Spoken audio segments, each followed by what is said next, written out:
Assalamu alaikum everyone. Assalamu alaikum sir. I am Tasfiya Anis, role 1, and today me and my team members are going to be talking about the economic problems and solutions surrounding Bangladesh. Today I shall be representing Team Slytherin and the team members are given here. But for this particular presentation, role 7 Muhammad Siam Mahbub and role 103 Mahul Alam Bhuiya will be taking over other than me. Now, moving on to the introduction. How is Bangladesh as a country? Bangladesh is a country situated in the Southeast Asia. Its official name is the People's Republic of Bangladesh, and we achieved sovereignty in 1971 from the West Pakistanis. We have an area of 1,48,460 square kilometers, yet Bangladesh is the 8th most populous country in the world. Talking about economy, in terms of purchasing power parity, we stand 30th and 39th in terms of nominal GDP, whereas our total GDP stands at $484.76 billion respectively. Now, what are the objectives of this presentation? These are given here. Number 1, to gain an insight on the economic factors circulating Bangladesh. Number 2, identifying the major economic problems for Bangladesh. Number 3, how these problems are hindering Bangladesh's growth. And number 4, the final one, contriving solutions for such problems which will help boost the economy. Now, let's talk about the problems faced by Bangladesh from the economic aspect. Number 1, major dependence on foreign aid and grants. It has been known to us for quite some time that the International Monetary Fund or IMF has actually approved a $4.7 billion loan for Bangladesh, including $3.3 billion under the ECF and EFF and $1.4 billion under the new Resilience and Sustainability Facility or RSF. Bangladesh is actually the first Asian country to access the RSF.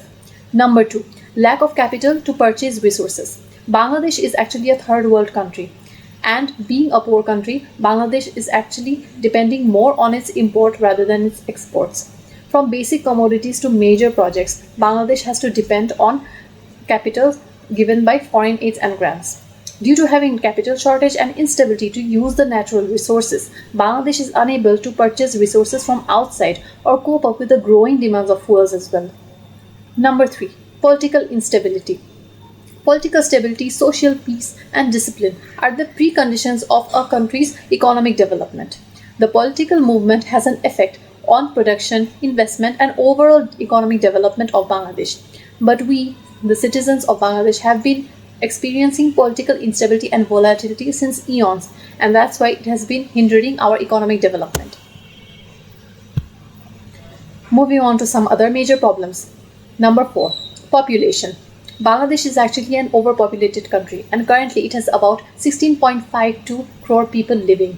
Like we mentioned before, Bangladesh has an area of 1,48,460 square kilometers, yet it is the 8th most populous country in the entire world. Hence, food shortage and unemployment are available here. Number 5, underdevelopment of agriculture. Bangladesh is an agriculturally dependent country, but its productivity rate is extremely low. About 40% of the people and many industries directly depend on the agricultural sector. But because of using ancient technologies of cultivation and natural calamities, the productivity rate in terms of agriculture is extremely low in here. Number 6, lack of education and entrepreneurship. The literacy rate of Bangladesh is about 62% only, and being a poor country, most of the citizens of Bangladesh are actually scared to invest in new business ventures. Hence, there is a lack of education as well as entrepreneurship. Now, the solutions of these problems will be discussed by Mahul Alam Bhuiya. That will be all from my side. Thank you everyone.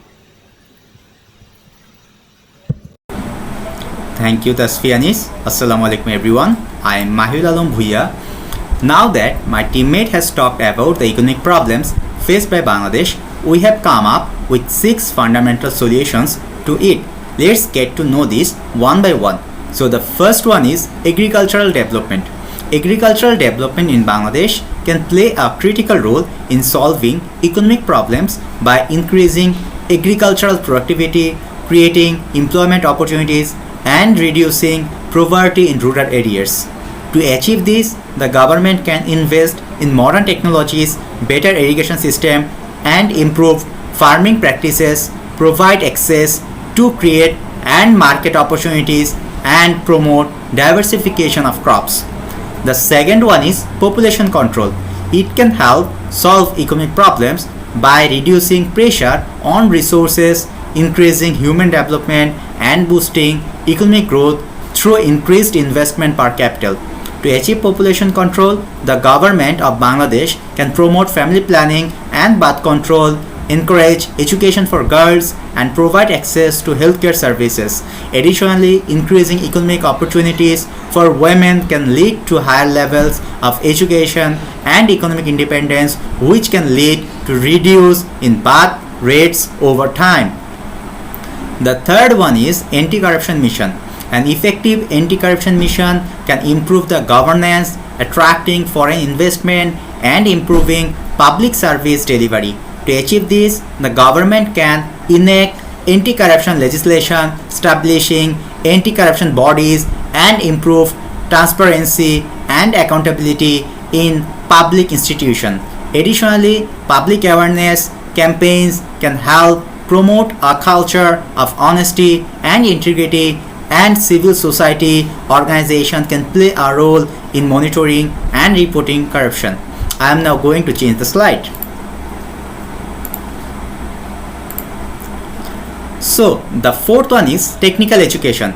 It can help solve economic problems by providing skilled labor to industries, increasing productivity, and promoting innovation. To achieve this, the government can invest in technical education programs, establish partnerships with industries, and encourage entrepreneurships and innovation in technical field. The fifth one is equal distribution of resources. It can help solve economic problems by reducing income inequality, promoting social stability, and increasing economic growth. To achieve this, the government can implement policies that promote equitable access to education, health, and other critical services, promote equitable distribution of land and resources, and establish progressive taxation policies to redistribute wealth. The sixth and the last one is rapid industrialization and capital accumulation. It can help solve economic problems by creating jobs, increasing productivity, and stimulating economic growth. To achieve this, the government can provide incentives for investment in industries, promote public-private partnerships, and invest in infrastructure development. However, it is important to ensure that industrialization is carried out in an environmentally sustainable and socially responsible manner. If we can implement even half of this properly, our country will do a lot better economically. That would be all for my part. Thank you. Assalamu alaikum, sir. We are almost at the end of our presentation and we would like to conclude it by discussing the major problems hindering Bangladesh's growth. Firstly, the political chaos of the country. We know that the leading political parties of the country do not have a very healthy relationship among themselves, and as a result, they are never on the same page on anything, even if it's a positive thing. As a result, it's a huge obstacle for the country. Then there's economic volatility as well. It means that the economy has uncertain elements which are hard to determine. For example, the exchange rate of the country. The USD's price is increasing rapidly on a daily basis and we do not know what will happen in future. As a result, it's also hard to determine the import-export of the country. And then there's market instability. The price of goods and services in the market of Bangladesh is increasing at a very high pace. It's also fluctuating very often. For example, the price of commodities like the essential ones, soybean oil, then potato, all of these things are increasing in price. And as a result, people are suffering. And to add cherry on top, there's Ramadan coming up in the near future and the prices are going to hike even further. Then there's natural calamities as well. This is because of the fact that Bangladesh suffers from things like global warming and climate change. And as a result, every year many parts of the country are affected by things like droughts and temperature rise, etc., etc. And in this period, the economical activities are halted for a period of time. However, there's still light of hope. Despite all of these factors, the country still is full of opportunities and resources, like human resources. If these are utilized correctly, Bangladesh can be a developed country within the upcoming years, respectively, and Bangladesh can be a huge game changer in the world economy. Thank you, sir. That will be all from us. We are Team Slytherin signing off.